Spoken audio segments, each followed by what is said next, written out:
Good morning, listeners of Hot Topic and Fresh News. Today, Friday, May 11th, 2024, at 6:52 in the morning, we're bringing you the latest on a catastrophic event. Southern Brazil is grappling with severe floods which have displaced over 400,000 people and claimed at least 116 lives.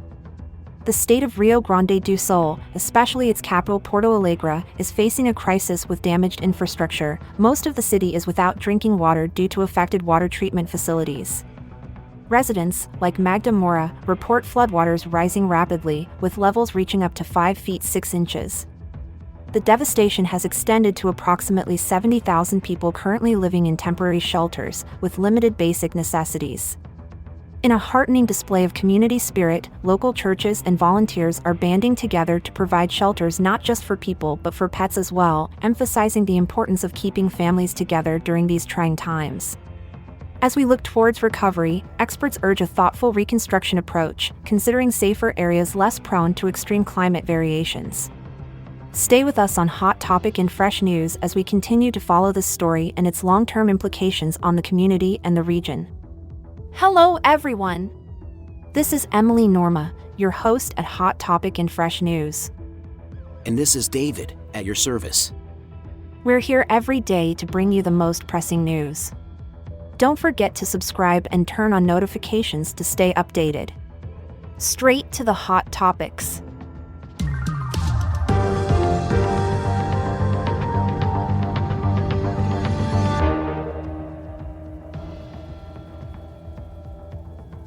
Could you detail the scale of displacement caused by these floods?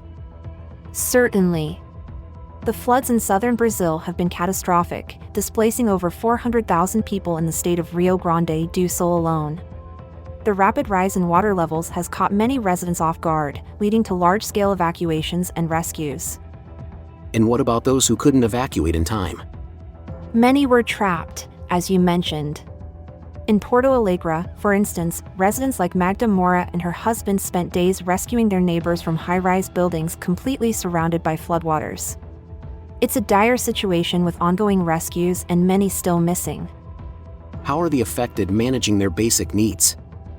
Resources are stretched thin.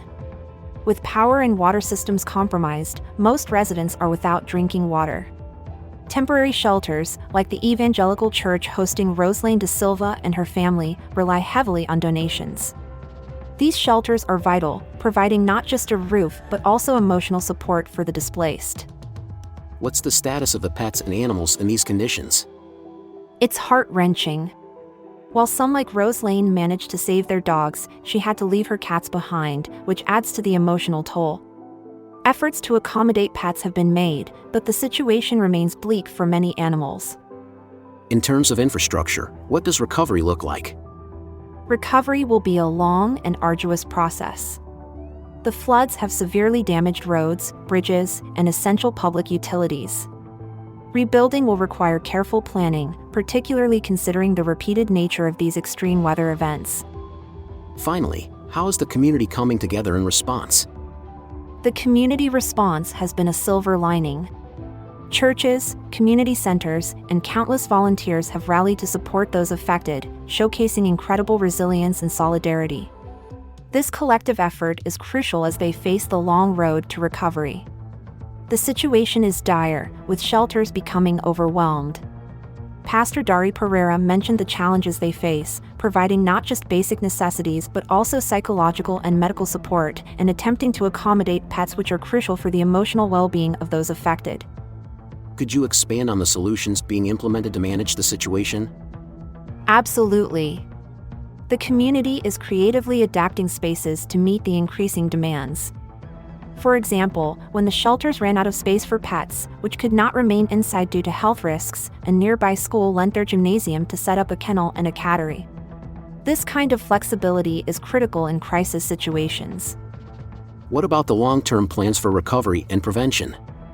The focus is shifting towards sustainable rebuilding. Marcelo Dutra da Silva, a professor of ecology, emphasized that simply reconstructing the damaged areas as they were before is no longer viable. He suggests rethinking urban planning to avoid the most vulnerable areas, like lower, flatter regions and hillside riverbanks, which are prone to flooding. Can you give examples of how this type of urban planning reform might look in practice? Certainly. Consider cities like Rotterdam in the Netherlands or Hamburg in Germany, where urban development has incorporated flood resilience. These cities have redesigned their landscapes with water-absorbent green spaces, elevated buildings, and flexible waterways that can accommodate sudden influxes of water without flooding. Rio Grande do Sul might look to these examples as models for their own reconstruction efforts. And in the meantime, how are the residents coping with the continuous threats of rainfall and flooding? It's a tense situation. The fear of additional flooding persists as rainfall continues. Communities are relying heavily on local support and national aid, while also fostering a spirit of resilience. The extensive damage to infrastructure means that recovery will be a prolonged effort, requiring both immediate relief and long-term strategic planning. Despite the overwhelming challenges, there's a powerful sense of community resilience shining through.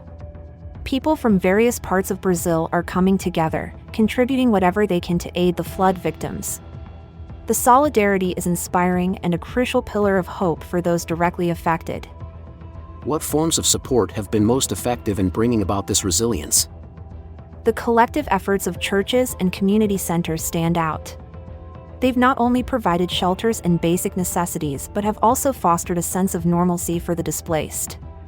For instance, Rose Lane, watching her children play with others in similar situations, highlights the psychological and emotional support these centers offer, helping maintain a semblance of everyday life amidst chaos.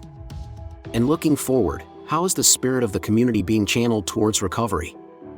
The determination to rebuild and come back stronger is palpable.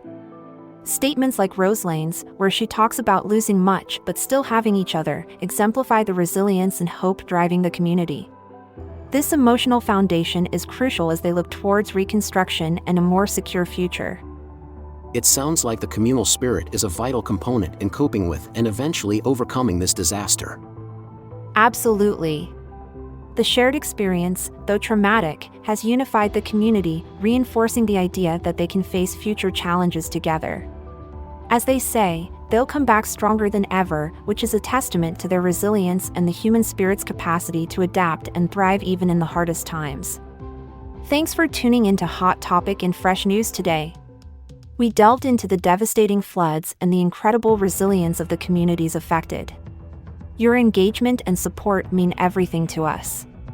Don't forget to subscribe, activate notifications, and share our content. Whether it's over coffee or social media, let's keep the conversation going. If today's discussion moved you, we'd love to hear your thoughts in the comments. And hey, make sure to keep us on your listening schedule.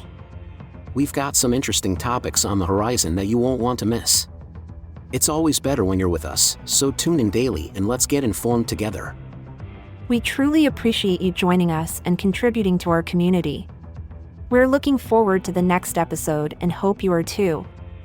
Until then, keep your spirits high and your curiosity alive. Stay in the loop, keep your eyes on the news, our channel's content will amuse.